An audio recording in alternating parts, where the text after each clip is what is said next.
one of my uncles suggested, well, maybe you ought to look at this bankruptcy thing where you can shed all that debt. And my grandmother looked at me and gave me the Irish finger, David, come into that. And she called me into the dining room and she just said to me, that bankruptcy thing, we don't do that. Figure it out.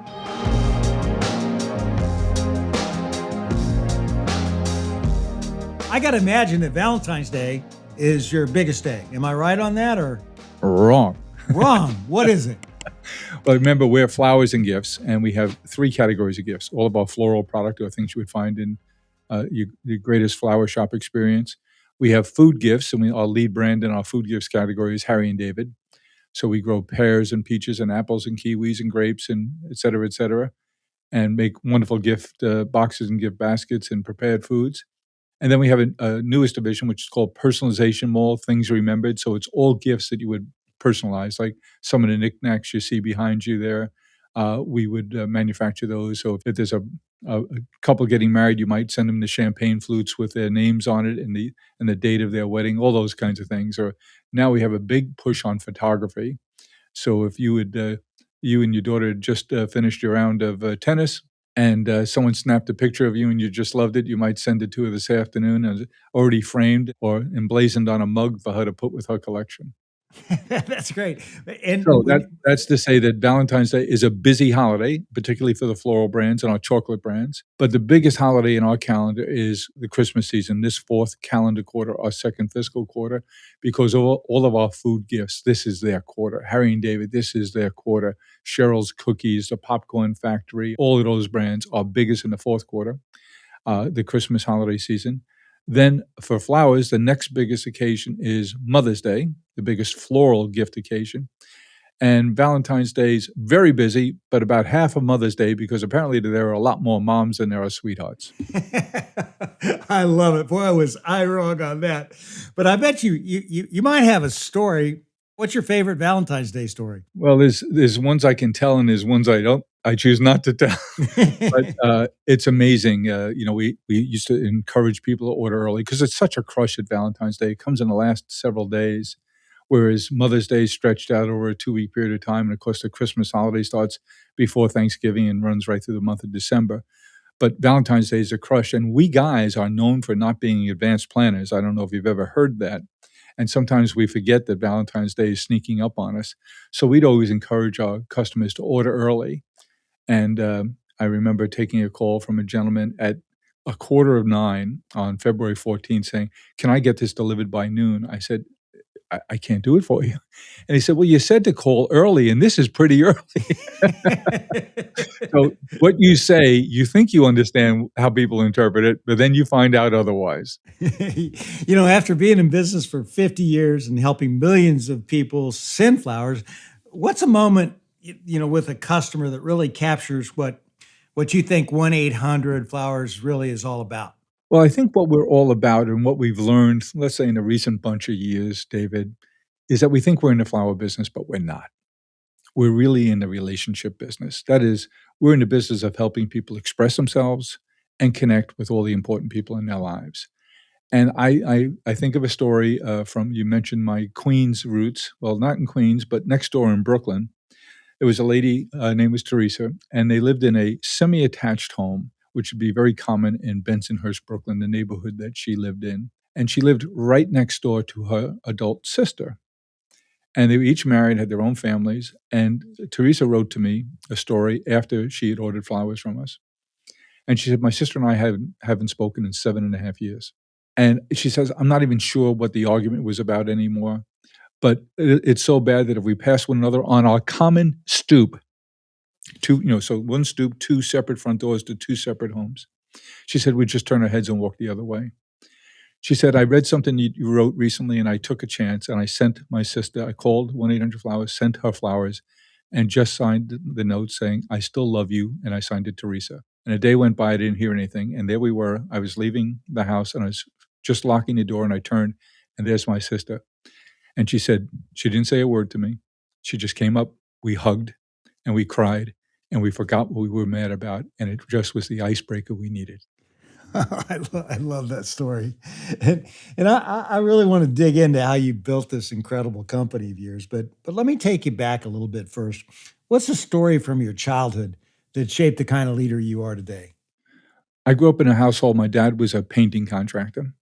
The business was started by his father, Queens, New York, and he had 2 brothers. My grandfather passed when my father was only, I'm gonna say, 19 or 20 years old, so he just came out of graduated high school, went to college for a year, was drafted into the military, but it was late in the war, so he was too young to have gotten into combat in World War II. So now he's home, and he's, playing football, semi-professionally, and, his dad passes, and his mom came to him and said, "This is pre-Social Security, David, so there's no safety net." And she said, "Look, I have to keep this business going, so I need you to return to the business that you'd worked in part-time as a kid, and I need you to be the face of the business," because he was the oldest of his 3 brothers. And so my little 5'1", Irish grandmother, ran this business out of a home. They had shops behind the home where they kept the trucks and the paint and all the ladders and all the equipment.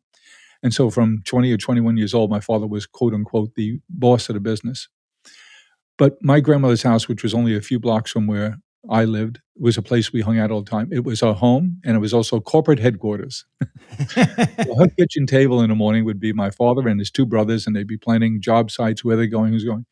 And I learned everything I needed to know about business then and to get me started by being a fly on the wall at those kitchen tables, listening to those conversations. When they came back from all their jobs late in the afternoon, and they might stop for a drink and talk about what's going on before they each headed home.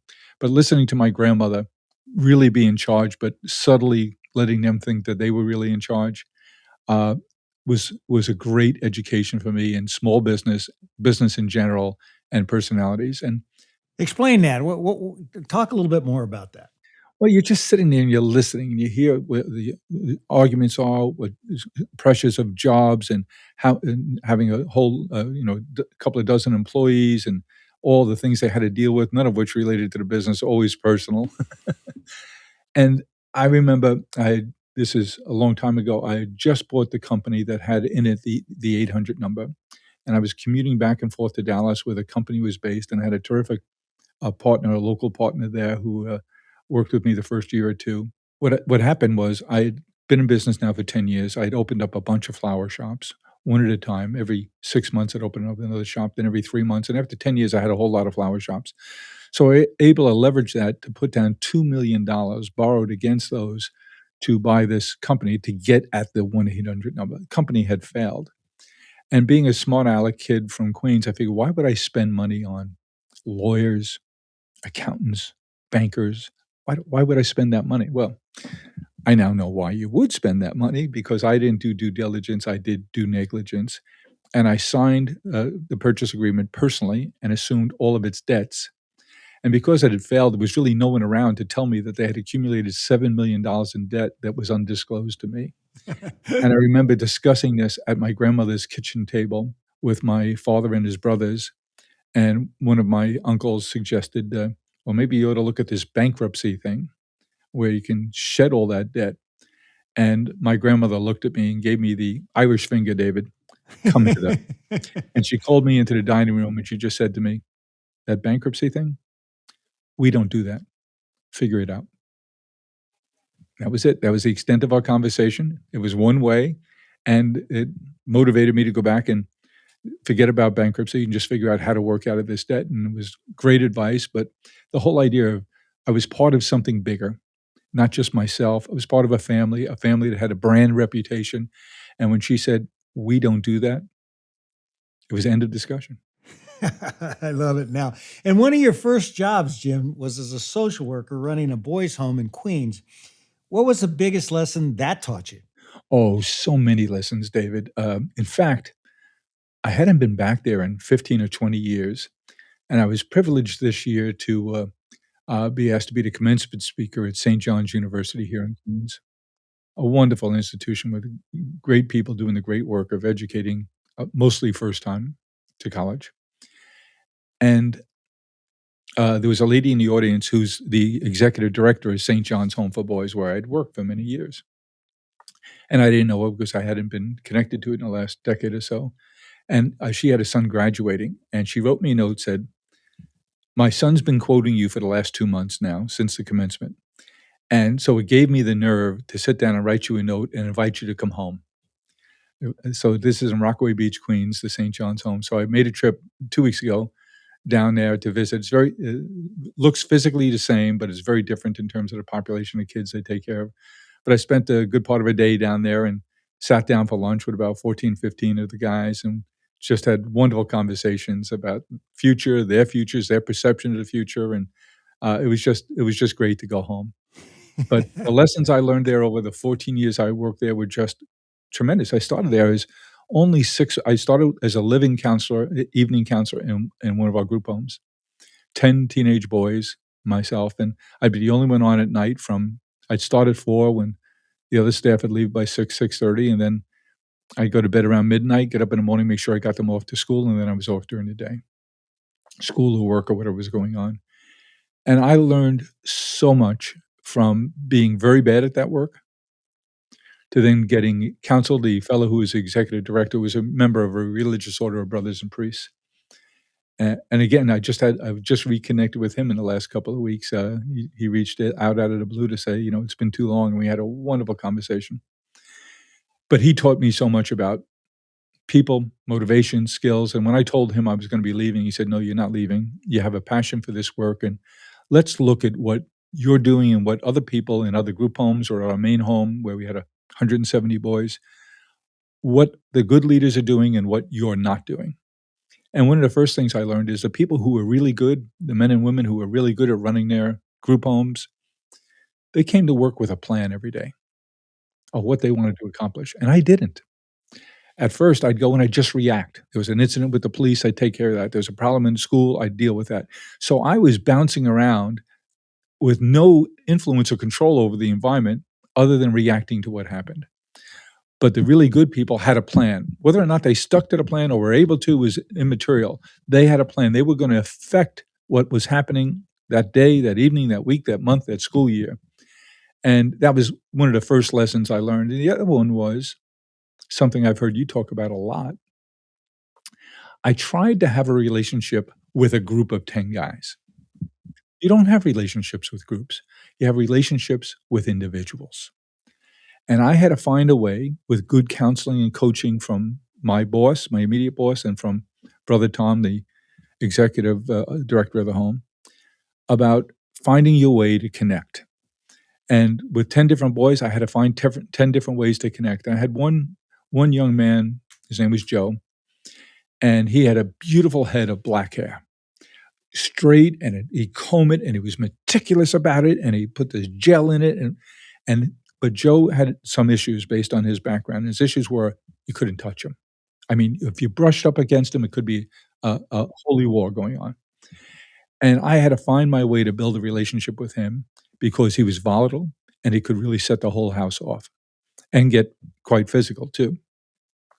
Well, I invested so much in my relationship with him. What happened between us, I'd get him to work. I start at 4 o'clock, get there about 3:15 or so. If I didn't find my way to go find Joe in the house and mess up his hair. Now, if anyone else had done it, they might have died. But the bond we built, the relationship we built, the trust, the caring that was evidenced, it got so that if I didn't go and find him, there'd be trouble. Because he'd That's complain, great. he did it again, this is ridiculous, he'd be in the mirror combing his hair back, and he loved it. He loved the attention, he loved it, it was our thing, and that he'd complain about it, but it was our way of bonding and me giving him our special personal hello. And you had to find different way with each of the young men to build that bond. Was I successful every time? No. But 8 out of 10 for sure, we developed a special relationship. They knew I cared, and they knew it was individual and customized and personalized between he and I. That's great. And I've heard you say that if the boys saw fear in you, they'd take advantage of it. Let's have an example of a situation where you were terrified inside, but you couldn't show it. I had is in my second group home in a neighborhood only 10 blocks from where I grew up, but a million miles away in attitude. And I had a young man who was, I'm sure he was developmentally disabled, although not properly diagnosed, but he was unbelievably well built. and he had a scowl. He looked like one tough hombre, and he was, but he was very limited, and he'd get into trouble a lot in the street. And he got into an incident with a gang, and it wasn't he wasn't very far from the group home. I could see it brewing a block away, so I go running up there to try and intercede. And he got into a fight with this one guy, and I pulled Tony up off of this guy, and this guy had a knife and I didn't know it, and he cut Tony across the abdomen. The good news, it wasn't terribly deep, so he wasn't terribly hurt by it, but a lot of blood, and then I had to try and stand down this gang who wanted to finish the job. And I'm telling you, I was shook. I had not seen anything like this. I felt responsible for having pulled Tony off this guy down on the ground, but I had to stand this gang down so nothing else happened to Tony, and I can get him away and get him to the hospital. And it just in a moment, I didn't realize how frightened I was until I was walking away from the situation. It had de-escalated, and they were moving in another direction. And all of a sudden, the magnitude of what just happened, and here I am, 21 years old. I have this young man. I'm hobbling, carrying him, dragging him back to the house so I can get an ambulance or get him into our station wagon back then and get him to the nearby hospital. And all of a sudden, the magnitude of it hit me, and I said, "I'm playing in a different league now." You know, in this age where today it seems like everybody's talking about vulnerability being the big thing you need to show as a leader, do you believe that leaders need to mask the fear that they have? How do you think about it? I don't know. It's not something I've thought a lot about. I think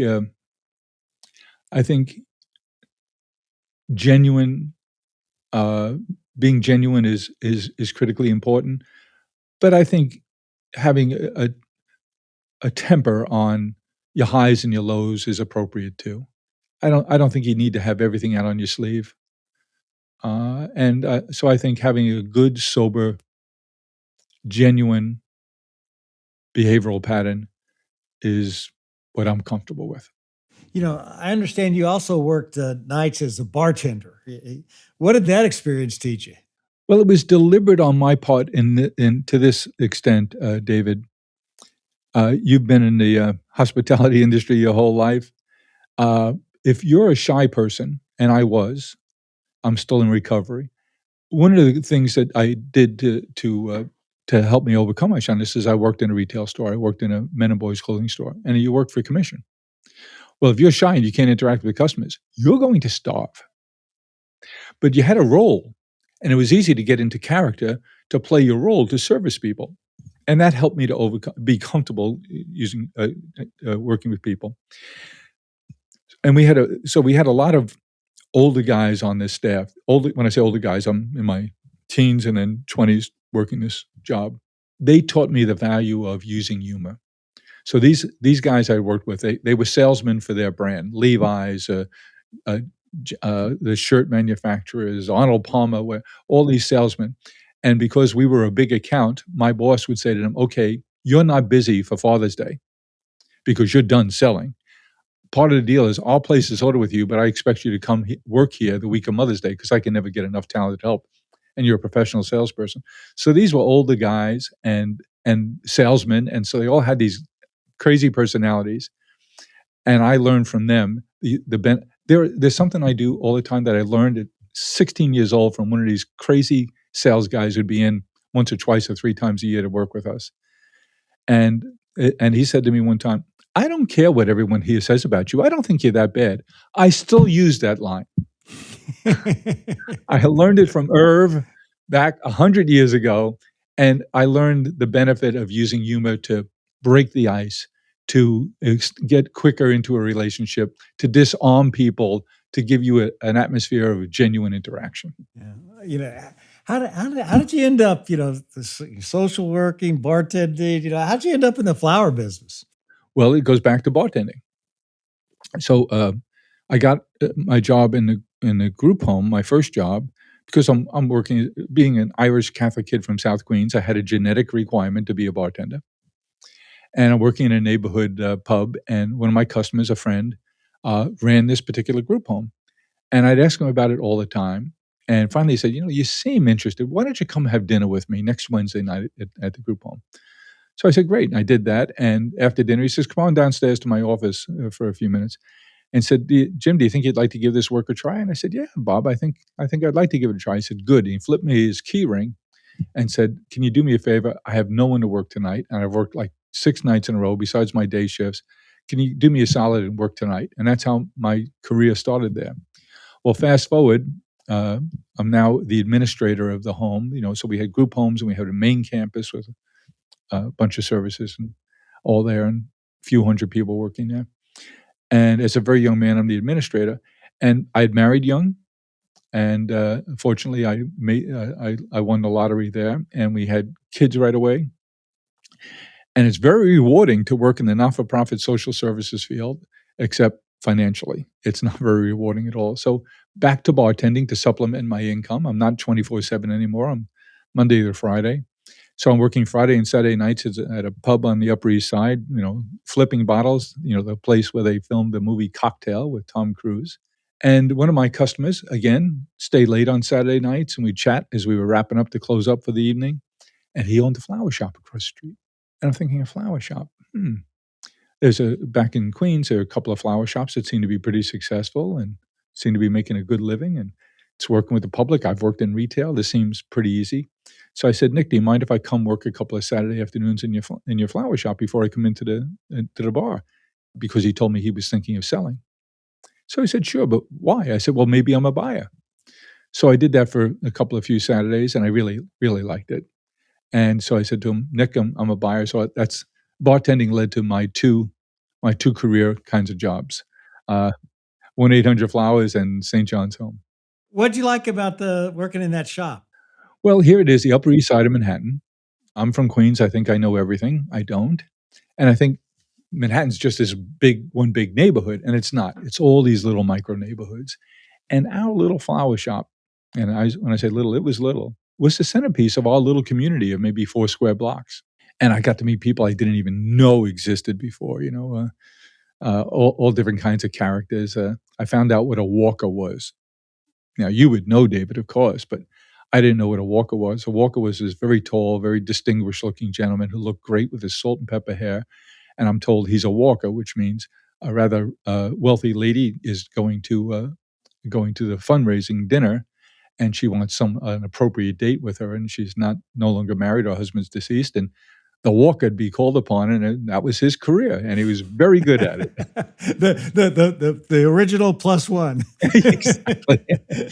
But what I learned was so this is 50 years ago, soon to be 50 years ago, and we had 50 customers who made that business work. We had more than that in terms of customers, but it was 50 who would come in all the time, and they'd make themselves a cup of coffee, and they'd comment on the work we were doing. They ask about, when the restaurant around the corner is gonna be reopening, and, any good shows. I got some friends coming in town. What are you hearing about what the best shows are? So we were like the little focal point of our community. The irony is, fast forward, we now have 50 million customers. It's 50 years later, and the only way we can try and mimic that relationship we had with our customers back when it was one store and 50 who made it go is to use technology to get personal and to serve those customers better and better. So the lesson learned back then, we're still trying to apply today. Hi, friends. How good is this conversation with Jim McCann? I love his energy. I love that he's from Queens, and I love that he loves flowers so much and just making people happy. Be sure you stay tuned to the very end of this conversation between David and Jim McCann, because David and I, are going to debrief this conversation and give you some really practical ways that you can take the key learnings from their interview and apply them to your own leadership, to your own life, and to your own work. And we get to talk about flowers, which is just really fun. I hope you enjoy the rest of this conversation with David and Jim McCann, and be sure you stay tuned for the debrief. You mentioned earlier that you acquired the 1-800 flower name for $2 million, and then you had the due negligence story. But how did you get hooked up with that 1-800 flowers name to begin with? Well, I realized after 10 years of building up a chain of flower shops, that it wasn't working. What I mean by that, there was no economy of scale. There's a reason why we florists are oftentimes, very oftentimes, family businesses. And you touched on it early on, David. That is, we have these peaks and valleys: Christmas, Valentine's Day, Easter, Secretary's Week, Mother's Day, Father's Day. We have these spikes. Well, those are terribly, we'll go 10x, normal week to holiday week, 10x. How do you staff for that? Well, traditionally, how we staff for that was Uncle Barry works for IBM, but he takes his personal day, the Wednesday before Thanksgiving, to deliver flowers for us because he wants to be invited for Thanksgiving dinner. And that doesn't happen when you work for the XYZ company. And so what happened was we got up to 30 or 40 flower shops, and I ran out of family. And we didn't have that economy of scale any longer. So I was looking around, how else can we do this? I wanted to build something bigger. And everyone, 800 numbers were very new at that time. And everybody was spending money on TV campaigns to get people to remember their 800 number and toll-free numbers. But by the way, a long-distance call was very expensive then. People were very reluctant to make a long-distance call if they didn't have to. Remember, hurry up, it's long distance. Yeah, that's right. So this was a new concept that the company you're dealing with pay your bill. And in the flower business, I went around and I said, I think people would like to use their credit cards. I'd like them to be able to call 24 hours a day. And everybody who was smart and knowledgeable about the flower business said, that's crazy. People want to come into the shop. People, if they're going to call, they want to put it on their house account. They don't want to put it on a credit card. And they certainly don't need 24-hour-a-day service, all of which we now know is wrong. But common wisdom was none of those things are necessary. But I just felt that convenience was the key factor there. And if we could be easier and more accessible to our customers to enable them to act on their thoughtfulness, that would be a winning proposition for us. So you had Sheraton hotels out there with singing, dancing girls and chorus lines trying to, on their commercials, trying to get you to remember 800-325-3535.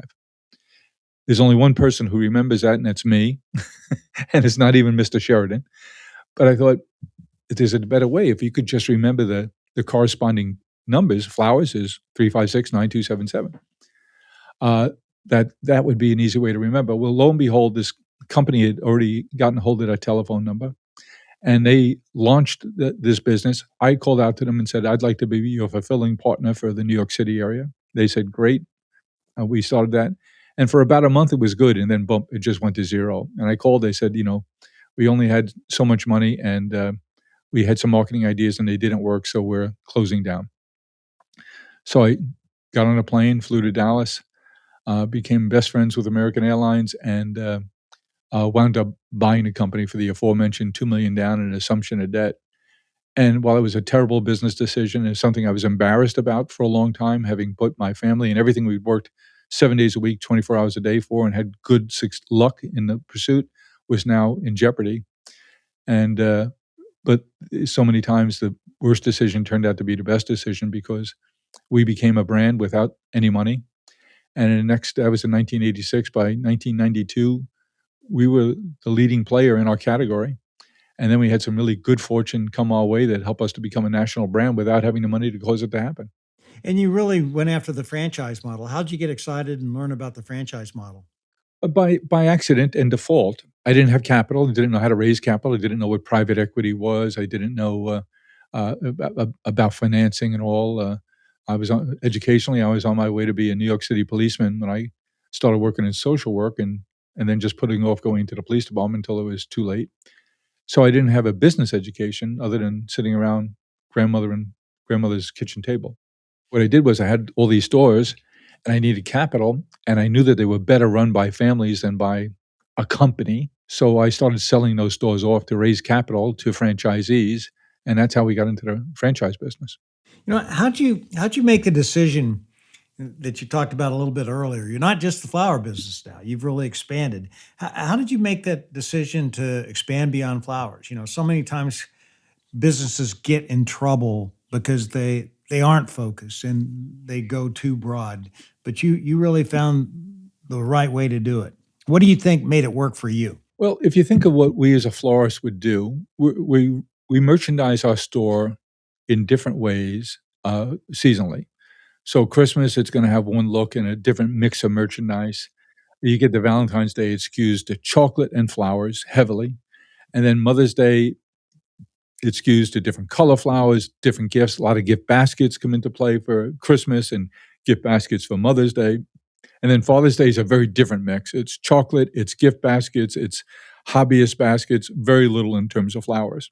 So we were used to changing our mix for the appropriate season and the holiday that was next to come. And then we started when especially when we had, online data and we could see where did our customers go after they shopped with us, and where did they go? Well, 16% of the time, they were going to this place called Harry& and David. That was their next stop on to finish their shopping list. And so we yearned to buy Harry& and David for a decade, and then finally, it was purchased by a private equity firm. They took it through a bankruptcy, and we had the opportunity, and we seized it, and it's just a great brand, and that got us into agriculture. Who knew that this kid from Queens would be concerned about snow cap in Southwest Oregon, to get us through the growing season, in the melt. But we have 5,000 acres of agricultural production there, and we've owned that company now for 10 years, and it's just a terrific company with a really wonderful product and good people. But that's what we did. We followed our customers. Well, they wanted to buy chocolate, so we bought a couple of different chocolate companies. I was flying to Dallas, on that aforementioned American Airlines, and in the little food box they gave you, there was a cookie. And I'm not a big cookie eater, but I opened the clear wrap on the cookie, and I tasted the cookie, and it was delicious. This buttercream cookie with this icing on top. And I took the label after I finished the cookie, I stuck it in my pocket, and I called Cheryl's Cookies in Columbus, Ohio, and said, "These cookies are delicious. I think our customers will like them." We began selling their cookies, and several years later, Cheryl came to me that she had some health issues and she wanted to sell the business, and we were by far her biggest customer. Would we be interested? So that's how it happened, and it happened with the popcorn factory and Cheryl's and Schaffenberger chocolates and Simply Chocolate. We either started them, bought them, or certainly tried to grow all of them. But it's all giftable, so our products are primarily used as gifts. Yeah, about 20% self-consumption, but mostly gifting. And then finally, a few years ago, my brother Chris, who succeeded me as CEO at the time, thought we should be in the personalization business because so many people wanted us to do other things for them. So he bought the personalization mall, and then we bought the Things Remembered brand just a couple of years ago. So personalized gifts, all these different kinds of food gifts and wine, and our flower and gift baskets. I love that phrase, followed your customers. You followed your customers that took you into these different categories. Was there ever a time that you realized that if you didn't innovate, you'd get left behind? Or is just innovation and expansion always been something you've naturally done? Well, if you go back to what the point I was just on, which was 1986, I got a hold of that telephone number.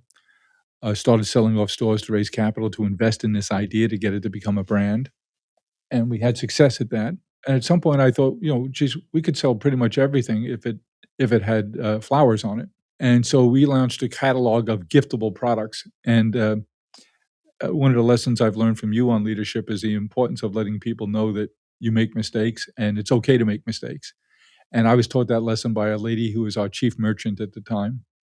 And I walked into the office and people were giggling, and I was thinking, "Just what's going on here?" And finally, they took me over. She had taken a couple of bookcases, 3 of them, and put them together, and she made a sign, "Jim's Wall of Shame." I have a few of those. Not one, These many. were all my product ideas that didn't work. And in the center of those 3 bookcases was a Chinese satin jacket that had a big, beautiful embroidered rose on the back of it. And I thought, "This is gonna be a killer item."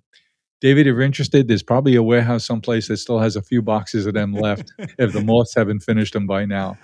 But the lesson I learned from her was it was funny and it was making fun of me, but what the lesson she was teaching us was everyone in the company now knows, of course you're gonna make mistakes, and you shouldn't be embarrassed about them, you should celebrate them, and turn it into a joke, and there's a lesson there. And I think that contributed to our culture of being early and being risk takers.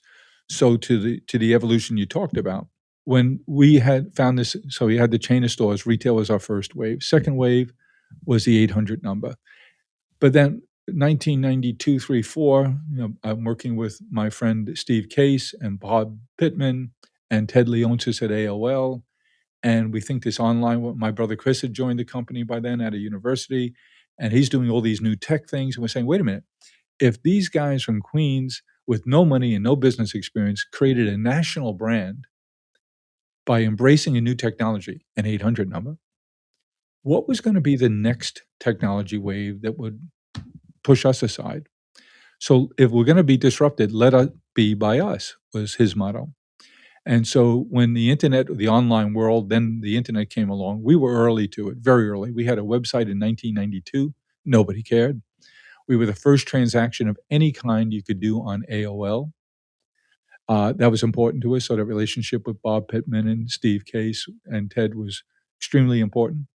And then frankly, the next wave was in during the financial crisis in 2008 and 9, which was uh, damaging to us. It really hit us like it did everybody. But we didn't stop investing we maybe had 15, 16, 17 developmental projects. We said we can only afford to do 2 or 3. What should they be? And we said mobile is going to be huge and social is going to be aided and abetted by mobile. So let's invest in those 2 things and let's invest in our new tech stack. The other 14 projects we're gonna put aside. We can't afford to do them now, and that was a good decision on our collective parts because everything social mobile was our 4th wave, and then I think my brother might be the first person I ever heard use the term conversational commerce, which he coined about 10 years ago, and now this wave that's breaking on a shore, which is being aided by everything AI, is frankly the most exciting wave in our career's history, and I think it'll be the most transformative in terms of how we relate with our customers, the tools we can bring to them to help them in their relationship development. Our marketing has already changed from "buy my stuff" to "hey, let me engage with you." I started writing a newsletter every Sunday in the first months of COVID. We now have 14 million subscribers to that. I get to do our podcast and talk to unbelievably interesting people like you. And what we write about in that newsletter is not buy our stuff or here's our product, but we write about relationships. And we have a group of experts we turn to on a regular basis. And we use the calendar as an excuse for our community to think about using their power to express and connect. So if it's Grandparents' Day, which it was last month, and I write for a couple of weeks about Grandparents' Day, and as a grandparent, I remind my other grandparents, don't just sit back and wait for the call or the note or the card or the gift or the attaboy. What are you doing? What's your responsibility as a grandparent to do something for your grandkids? How do you choose to give them a gift of your time with them one-on-one? And so we talk a lot about that and the engagement. David, I know you won't be surprised because you were the king of engagement. It's just magical for me now because I'm no longer the CEO. I'm smart enough to fire myself back in May and hire a real CEO. And now I get to spend my time on engagement and content and community building. And I've just never had more fun. Imagine you're leading a CEO roundtable on AI, which you probably may have done. What would be the top 1 or 2 insights you'd want everyone to take away? I think number 1, we don't have an excuse. We don't have any choices. You have to embrace it. It's going to change everything. And the second thing that I think about is I think about AI in 2 clusters. One is efficiencies. That I can understand.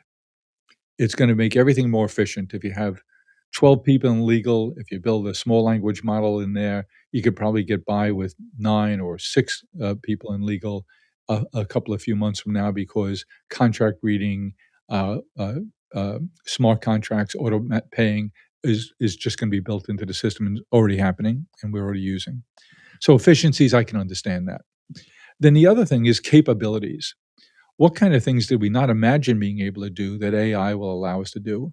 And I'm not a super smart technologist, but I do understand from our business point of view that for the last 4 or 5 years at New Year's time, I write to our community about resolutions.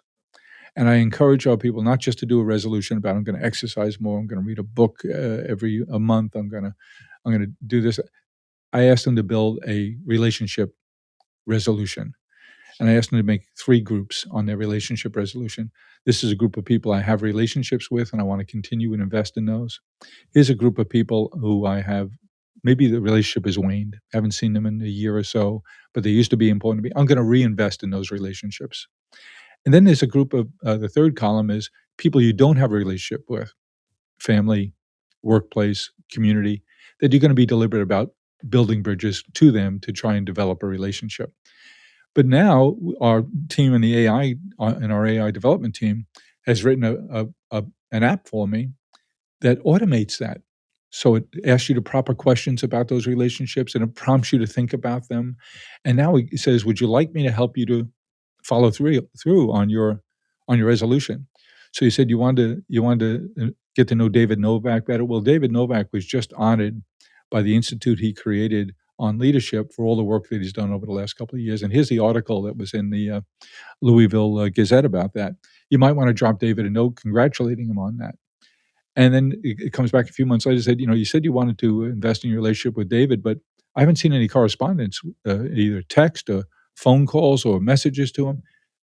Here's something else that just happened in his life. You might want to take note of that. So it prompts you to follow through on the things you had said you were going to do in areas that are a little esoteric, a little bit more esoteric than diet or exercise regimens. So I think the capability side of is the really exciting side of what's gonna be. Efficiencies, I understand, but capabilities are where the real magic is gonna happen. You're such a people person, and you're highly regarded for that and building a culture where people are valued. How do you prepare your team about the efficiency side of AI?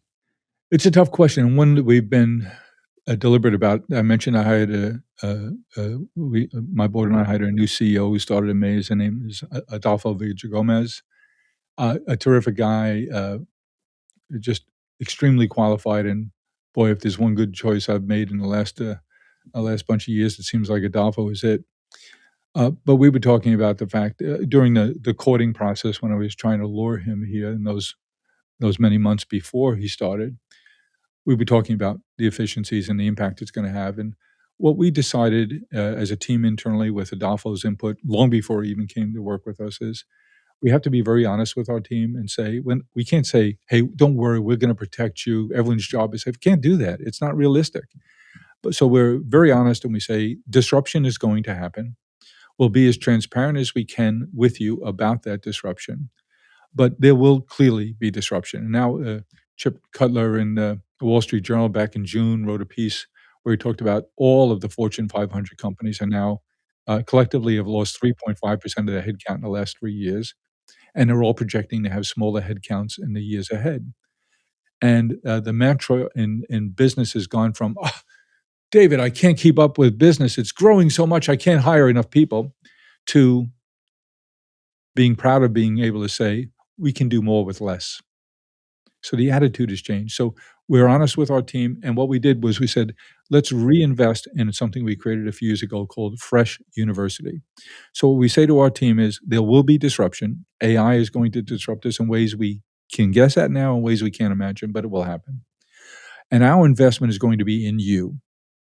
We're gonna give you all the tools, give you all the opportunity to learn these new capabilities and tools. We'll have coursework online, we'll have, trainers in person. We'll give you the opportunity to develop as best you can personally and professionally.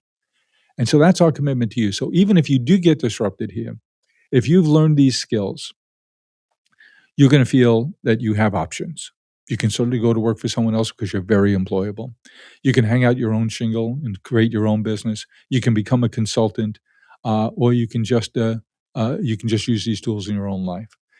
But and a new board member of ours, Shelley Palmer, did some research at the Palmer Group about people who really do embrace and learn these AI tools. They feel very confident. They're not worried about losing a job because they know they have superpowers now. And so that was the evolution of our thinking here. We can't protect you from the disruption, but we'll be transparent about it, and the timing will be obvious to you. Secondly, we're going to invest in you so you have all the capabilities you need to be successful personally and professionally going forward. And that was our decision. That's how we communicate.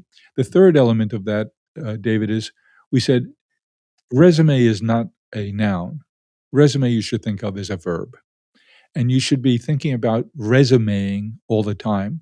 And toward that, we put in a transcript system here, like a college transcript, only now we record not only everything you did in college and everything you did before you got here, but we ask you to record, and we record for you any of the courses and certificates that you earn here. We even ask you to fill in things like, what do you do with your volunteer time? What do you do with your vacation time? So, if you have 2 people, one goes to the Caribbean and sits on the beach drinking Coronas, in the afternoon and snoozes a lot, great, wonderful, you're entitled to it, it's your decision. But then you have someone else that takes that same week's vacation, and they go down to Honduras, and they work with the round hut people, building 3 round huts for communities that have been devastated by the most recent hurricane.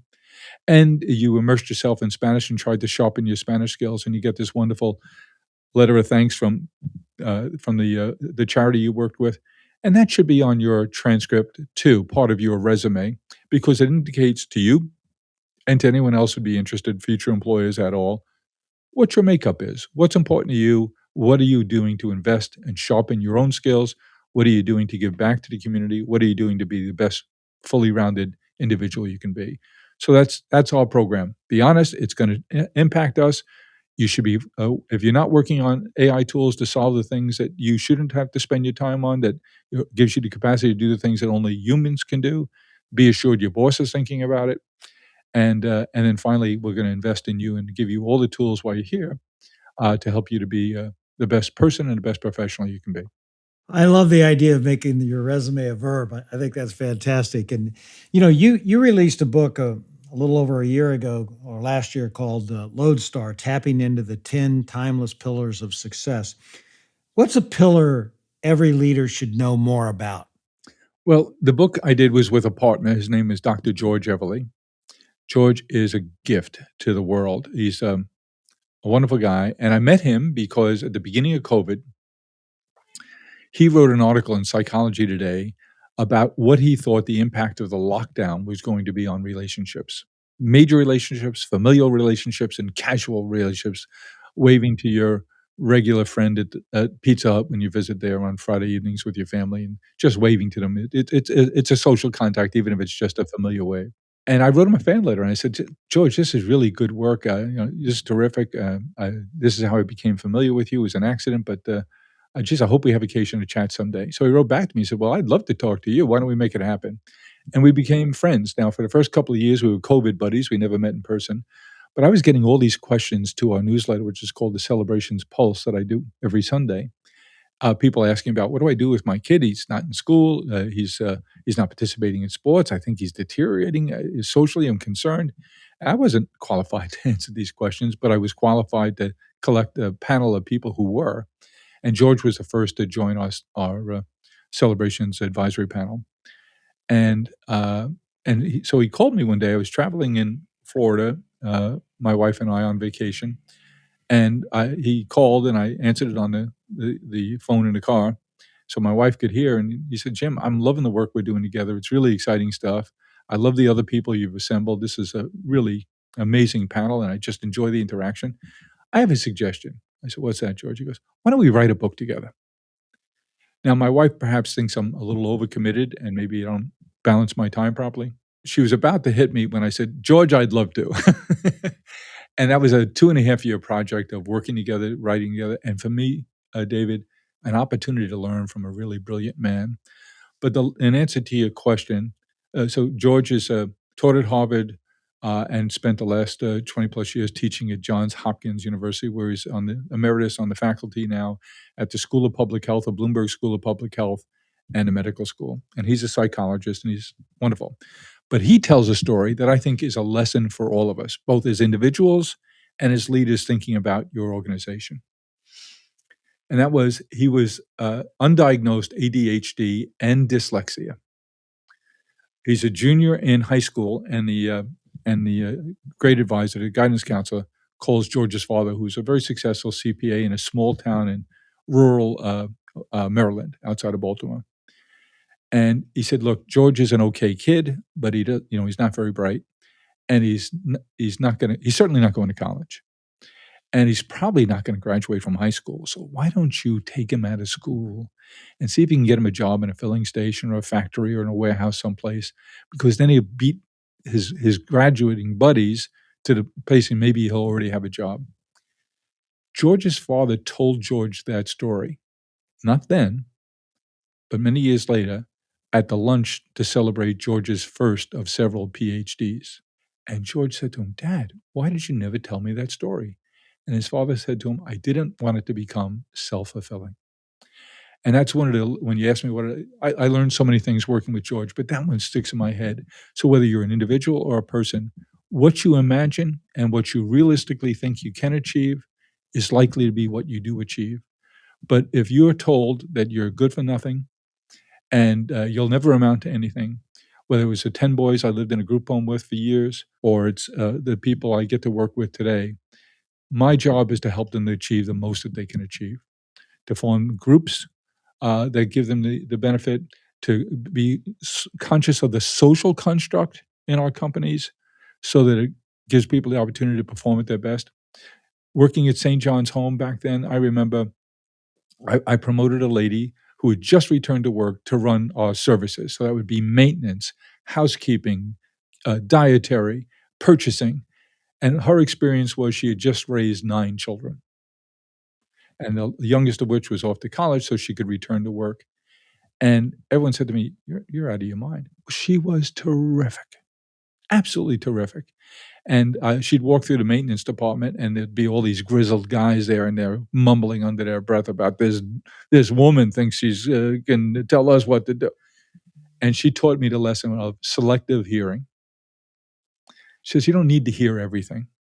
Just smile and whistle and go about your work." So I my job today, like your job was for so long, is to create an environment where everyone can achieve their best possible development self. That's great, and you also say that leaders are cultural engineers, but they can't control it. They can influence, but can't control it. Say more. Well, when you were building Yum Brands, there were you couldn't control every environment, and certainly it was a culture in one restaurant would be different than it would be in this region, than different it is in this country, than different it is in this hemisphere. It's gonna be different every place. So you had a few dials as a cultural engineer of Yum Brands that you could turn that would influence that culture. What you choose to reward, what you choose to ignore, what you choose to punish, who you choose to hire, what standards you set for behavior, how you compensate people, what you celebrate. And those are your dials. So you have to be careful with those dials because that's signaling to this enormous organization you built what our values are, what our core principles are, what you value, what you celebrate. And that's going to dictate and influence the behavior, but you cannot control. There'd be a rogue store every once in a while. There'd be a rogue employee every once in a while. Overall, as a cultural engineer, you have to be conscious of what your limits are and what your dials are. Great points, and you really are a change agent, and you've managed the company through so many different changes, and you seem to be a huge lover of technology.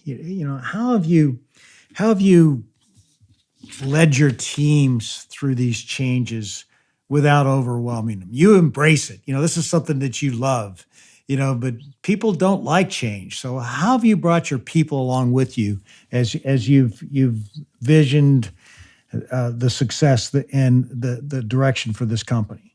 Well, I would blame my brother Chris for a lot of that. We worked together for 40 years. He had to retire a couple of years ago for a health issue. And he always pressed us to be early to new technologies. He thought it should be part of our culture. And he always encouraged people to be early and first. And when we had those victories of recognition, he'd really celebrate it. For example, I remember we had no idea, but Mr. Zuckerberg at Facebook then, I don't think it was Meta yet, uh, was introducing a voice bot. So was that 7 or 8 years ago?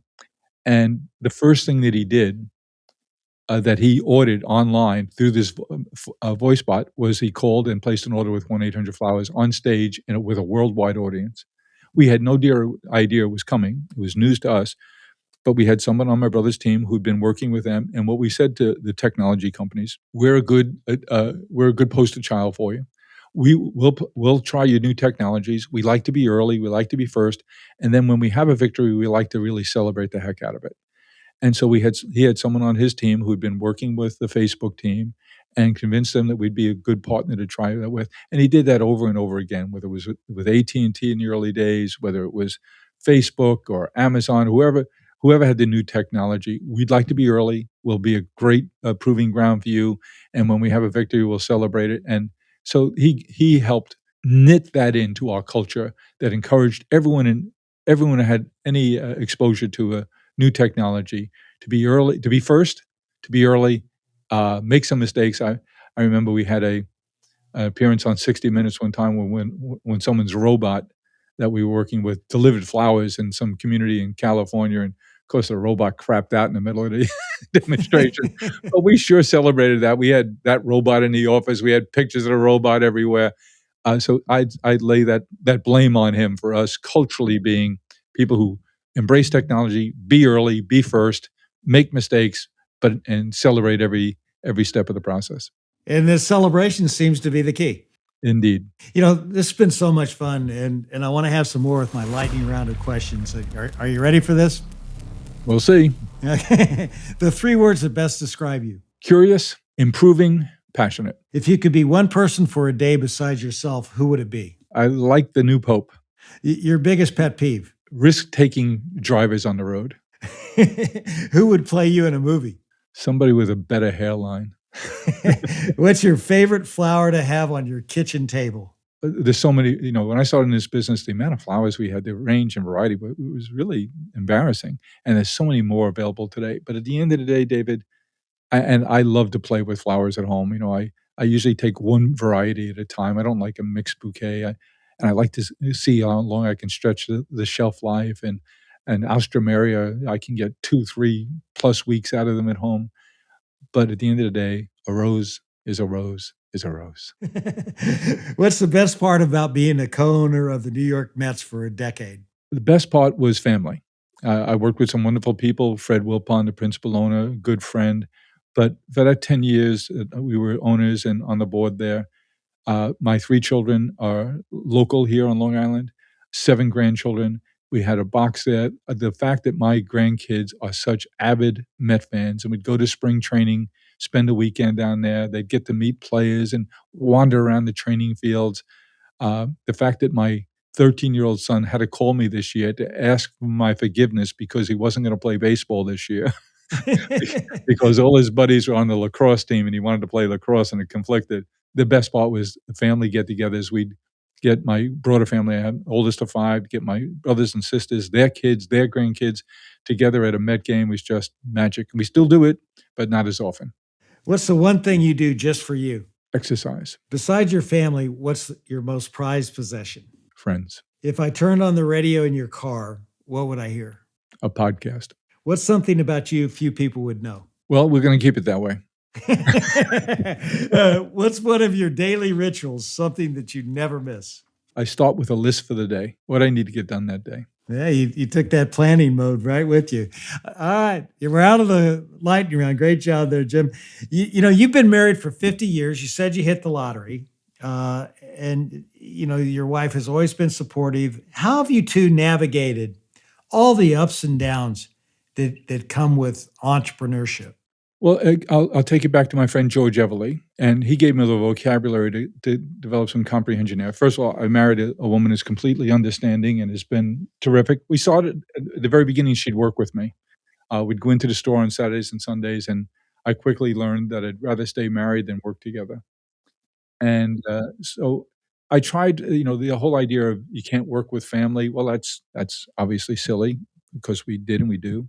George said to me a few years ago, we were talking about work-life balance. He said, work-life balance is a joke.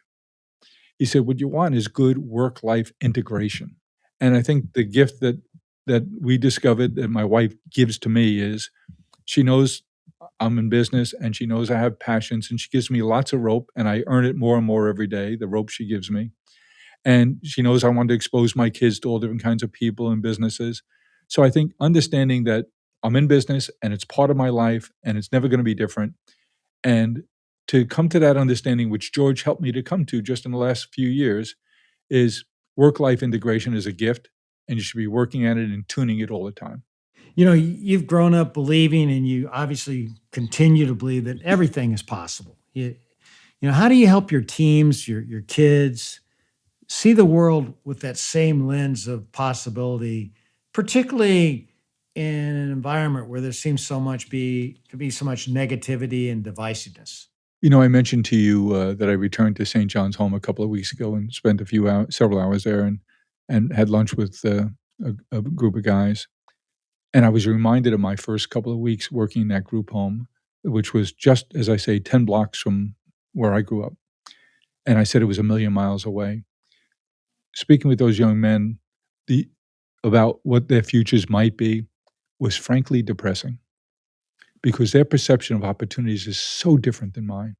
I remember one of the most important when I was running a group home, summers, my main job was to make sure I got each of my kids a job for the summer because A, they'd be tired, B, they'd have a couple of bucks in their pocket, and they wouldn't be out all night because I had to get up to go to work the next day, and they learned things, they saw things. So I remember one young man, I got him a job in the hardware store that was nearby in Far Rockaway, Queens, called the Empire Hardware Store, and Norman worked there, and he's a black kid, and there's a vendor who would call on them, a tool vendor, also African American, and Norman struck up a relationship with his, tool salesman, and he had this big truck, and he was a nice guy, and he took a liking to Norman, and Norman discovered that you could have these jobs. He would never have thought of selling tools, going around to different, mechanics and hardware stores and selling specialized tools, and one of the great success stories of my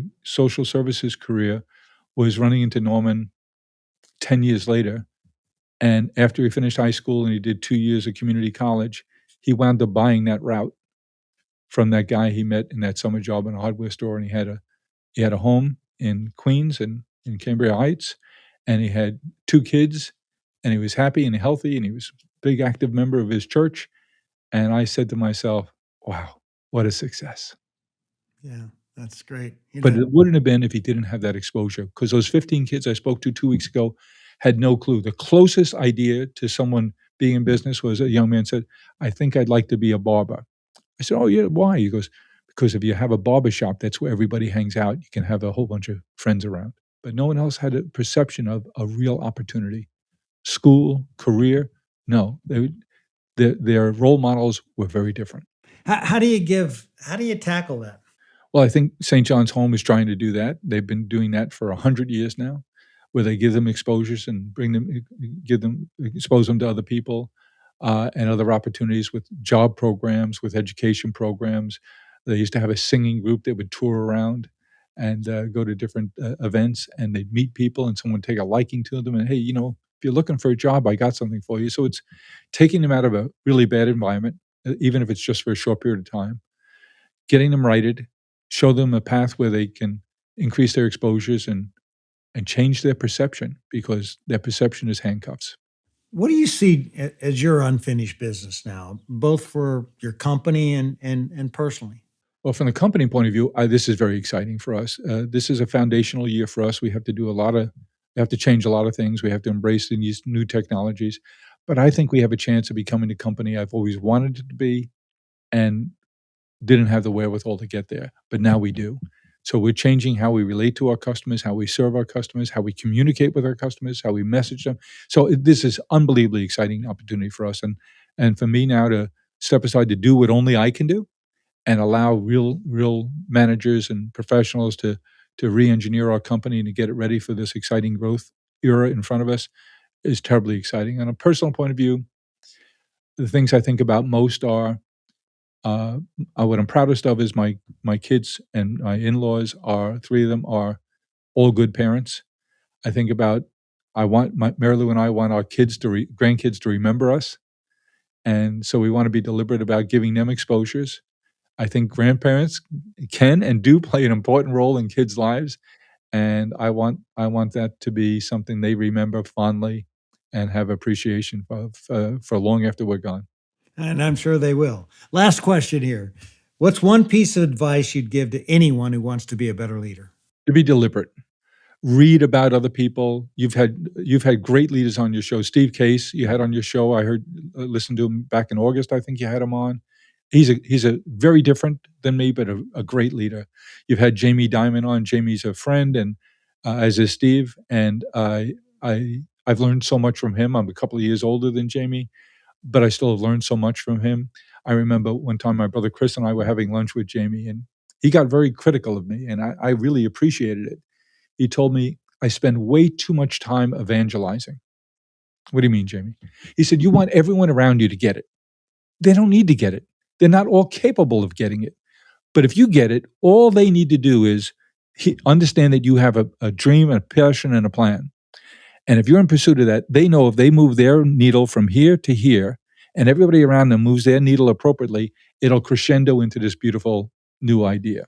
But if you spend all your time evangelizing, you're going to frustrate yourself and you're going to wear yourself out and you're going to spend your energy in the wrong direction. And that was such good advice, and I'm still guilty of it. But I try and corral myself because Yeah, but doesn't that doesn't that evangelizing get that person to want to move their needle from point A to B? I'm not sure I agree with Jamie. it's to a degree. If you spend all your time and energy evangelizing and expecting that everyone will get it, you're wasting your time and you're wasting your resources.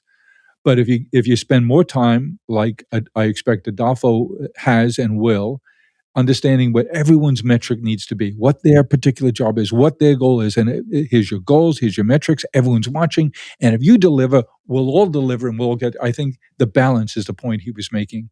So it was great advice 10 years ago, 20 years ago, and it's I think still good advice today. And every once in a while, I have to say to myself, I'm doing it again. And I tell you what, in the role that you're in, you doing it is a pretty good idea. And I would be more balanced in that than the other side of the equation. You're awesome. I really appreciate it. And thanks for being on the show. Really was fun. It's a treat to talk to you, David. Thanks so much.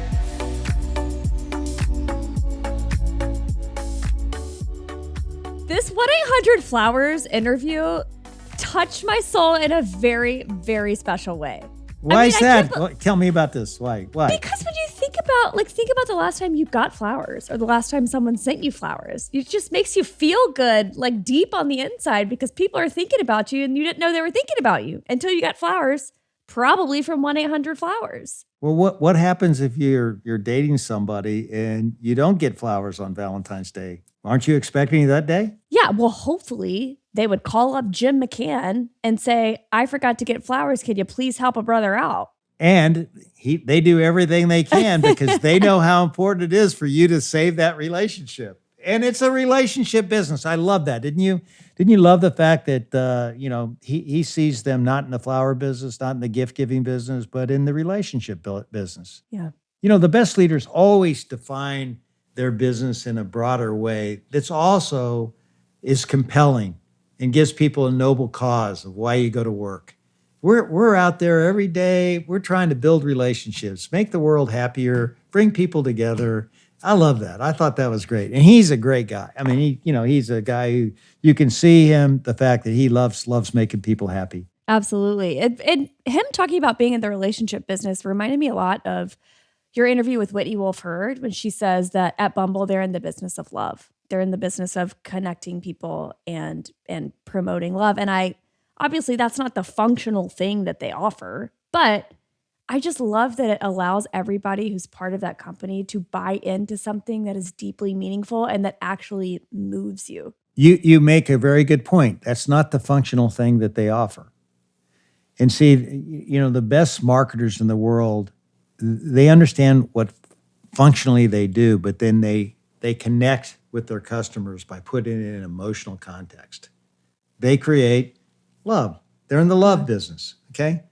And I think that's fantastic. I do too. It's such a fun way to kind of reposition your business, especially I think, for your people. And as you try to recruit people and retain people, that's much more compelling than, hey, we have something that you can access on your phone. I love also in the interview with Jim David, when he talks about how they expanded over time from flowers into other, gift items like chocolate and cookies.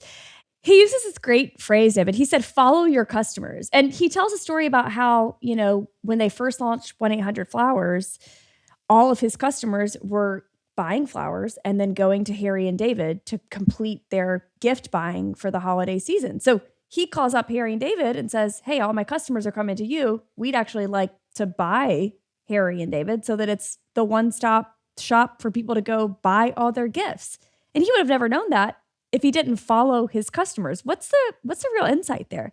I think the real insight is understand your customers, know what they do, and then if you can, buy adjacent businesses that are similar in terms of what they offer in the end, they have that emotional benefit that you're really trying to deliver, you're going to really be successful. If you try to do something for your customers that's outside of what they want, it's really difficult. You're swimming upstream. But what he's doing is that he's diving off that diving board because he's going to have a perfect 10 because he understands what his customers are buying and why. And then he goes out and, figures out how to take advantage of that. He also did it with this cookie brand in somewhere in the Midwest, like Cheryl's Cookies, I think it was. Or Delicious. Jim's career is an interesting one. He was in social work and, thought he was going to be in the New York City Police Department and then ends up at 1-800-Flowers. And in the interview, when you ask him about it, he says, resume is not a noun, it's a verb. And that's really a philosophy that they try to ingrain into their people at the 1-800-Flowers company. And I love that resume is a verb. It's one of his, more quotable phrases. How do you balance pursuing those sort of resume building growth opportunities while also doing your current job really well? Oh, I think you're growing. It's just like the flowers, you got to grow. And, while you're doing your job, the only way you're going to really do your job well is to grow by learning how to do it better each and every day. So I don't think they're two separate things. It's intrinsically linked together. At 1-800-Flowers, they have developed this training program and they call it Fresh University, which, by the way, I love that name because you want your flowers fresh, therefore Fresh University. Anyways, he talks about the importance of offering skills training and development opportunities to his people, especially as all these new AI tools come into play. He wants his people to feel confident in them so that, when all these companies lay people off because AI is replacing their job, at least he's offering folks a way to get really good and comfortable using all these tools. So I just love how their commitment to developing their people is a real guiding force. Yeah, he's been a head of technology for a long time. From the 1-800-Flowers buying that brand to now AI, and he really makes some great points in this interview about how to deal with AI. Be totally 100% upfront with your employees. Yes, there could be some productivity gains that could mean some people lose their job, but we're going to develop you while you're here. And so that if there's a reason that your job goes away, we're going to prepare you for the next job. And that's part of his resume as a verb. We're just going to keep building your capabilities, building your skills so you can be the best you can possibly be at our company. But if for some reason, your job is eliminated, you can go out and be a consultant, you can go work somewhere else, but we're going to prepare you to win. And I love that because, when you lose your job, a lot of times, it's not because of any fault of your own. You are a winner and you can win. You're not a loser, okay? And I think that it's his belief in people and their capability that really is the impressive thing here. Jim is also really funny. And he talks about humor in the episode as being kind of a competitive advantage in the leadership space, especially if you aren't necessarily super extroverted or really social. And humor is this concept that I'm honestly surprised it doesn't come up more on this podcast because you've got some jokes, David, but it is a powerful leadership tool. And I'm curious, number one, do you think you're funny? Number two, has humor helped you in your career get things that you might have not otherwise got? I don't know. Nobody's ever asked me if I thought I was funny before. I think Come on. I have a good sense of humor, okay? And I love to laugh and I love to have a good time. And I think that when your humor is self-deprecating, and not at the expense of others, I think it can be very powerful because it makes you very relatable. But when your humor digs in at other people and makes them feel less about themselves, that's when you have a problem. And, I have to tell you, I've done both. When you think you're funny or you think you have a good sense of humor, you can do it in ways where it really does release the tension and it makes people feel better and everybody laughs and it gets you through the tough times. But then I've used my humor in a way that's, that at times, hasn't lifted a person up. And when I do that, I'm at my worst. So I think humor can be very powerful, provided it's generic, okay? It's not personal to other people. It's more, if you're going to make fun of anybody, make sure you make fun of yourself so that you're more approachable and people feel good about it. But I just think it's great to laugh in the marketplace. I just think it's great to go to work with a smile on your face. I think it's great. I think it's great to have fun. And it's hard to do that without having some laughter out there, And it's kind of interesting, I mean, this is nothing really that revolutionary, but, if you smile, it's kind of tough to feel bad. It's so true. I mean, try it. I mean, just smile. Now, when you smile, come on. It's kind of hard. You're almost laughing at yourself, even if you're not feeling good about it. But just try it. Try to smile and see what happens. I definitely don't feel bad. And by the way, when you do that, you connect with other people because people want to be around positive people.